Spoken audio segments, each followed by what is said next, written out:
In this lesson, we will explore the fundamental principles of quantum computing and how it differs from classical computing. Quantum computing is a new paradigm that uses the principles of quantum mechanics to perform computations.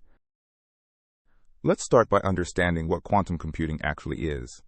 Quantum computing uses quantum bits or qubits, which can exist in multiple states simultaneously, and quantum gates, which are the quantum equivalent of logic gates in classical computing.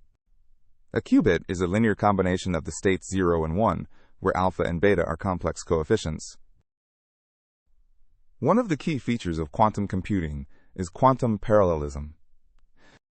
Quantum parallelism allows a quantum computer to perform many calculations simultaneously, making it potentially much faster than a classical computer for certain types of problems. Quantum parallelism leads to exponential scaling, where the number of possible calculations grows exponentially with the number of qubits. Another important concept in quantum computing is quantum entanglement. Quantum entanglement is a phenomenon where two or more qubits become correlated in such a way that the state of one qubit cannot be described independently of the others.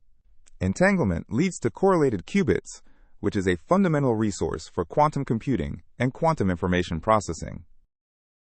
Quantum computing has many potential applications, including cryptography, optimization, and simulation. These applications have the potential to solve complex problems that are intractable or inefficient with classical computers. Quantum computing is a powerful tool for solving complex problems, and its applications are expected to have a significant impact on many fields.